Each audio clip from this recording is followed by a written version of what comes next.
বাৰে বাৰে হিন্দু যুৱতী কিশোৰীৰ ওপৰত চকু মিয়াৰ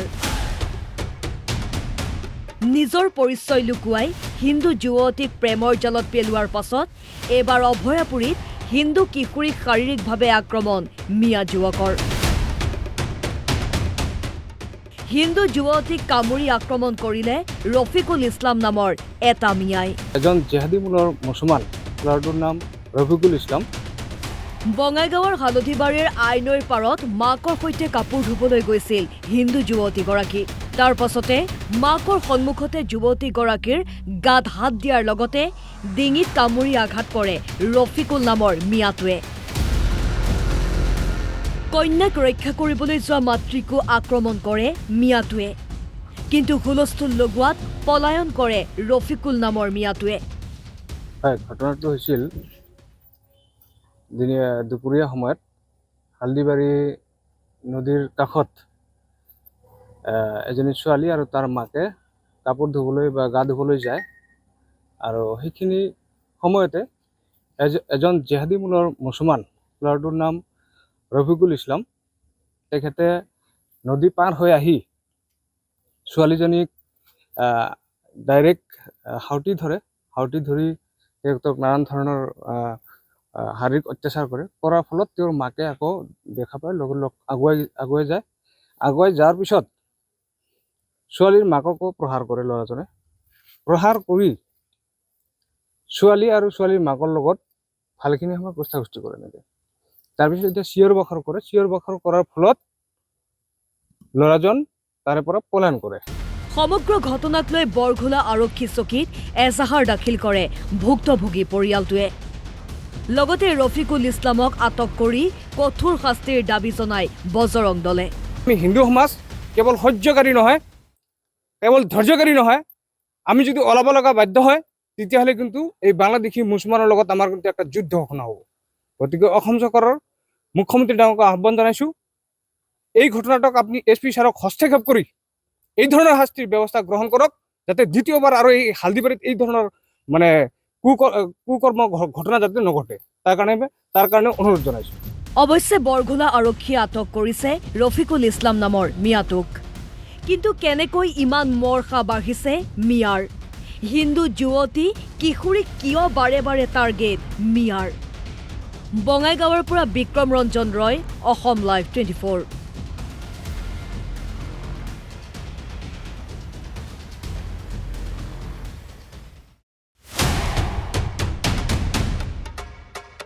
বাৰে বাৰে হিন্দু যুৱতী কিশোৰীৰ ওপৰত চকু মিয়াৰ নিজৰ পৰিচয় লুকুৱাই হিন্দু যুৱতীক প্ৰেমৰ জালত পেলোৱাৰ পাছত এবাৰ অভয়াপুৰীত হিন্দু কিশোৰীক শাৰীৰিকভাৱে আক্ৰমণ মিয়া যুৱকৰ হিন্দু যুৱতীক কামুৰি আক্ৰমণ কৰিলে ৰফিকুল ইছলাম নামৰ এটা মিয়াই এজন জেহাদী মূলৰ মুছলমান ল'ৰাটোৰ নাম ৰফিকুল ইছলাম বঙাইগাঁৱৰ হালধিবাৰীৰ আইনৈৰ পাৰত মাকৰ সৈতে কাপোৰ ধুবলৈ গৈছিল হিন্দু যুৱতীগৰাকী তাৰ পাছতে মাকৰ সন্মুখতে যুৱতীগৰাকীৰ গাত হাত দিয়াৰ লগতে ডিঙিত কামুৰি আঘাত কৰে ৰফিকুল নামৰ মিয়াটোৱে কন্যাক ৰক্ষা কৰিবলৈ যোৱা মাতৃকো আক্ৰমণ কৰে মিয়াটোৱে কিন্তু হুলস্থুল লগোৱাত পলায়ন কৰে ৰফিকুল নামৰ মিয়াটোৱে হয় ঘটনাটো হৈছিল দুপৰীয়া সময়ত হালদিবাৰী নদীৰ কাষত এজনী ছোৱালী আৰু তাৰ মাকে কাপোৰ ধুবলৈ বা গা ধুবলৈ যায় আৰু সেইখিনি সময়তে এজন জেহাদী মূলৰ মুছলমান ল'ৰাটোৰ নাম ৰফিকুল ইছলাম তেখেতে নদী পাৰ হৈ আহি ছোৱালীজনীক ডাইৰেক্ট হাউটি ধৰি তেখেতক নানান ধৰণৰ শাৰীৰিক অত্যাচাৰ কৰাৰ ফলত তেওঁৰ মাকে আকৌ দেখা পায় লগে আগুৱাই যোৱাৰ পিছত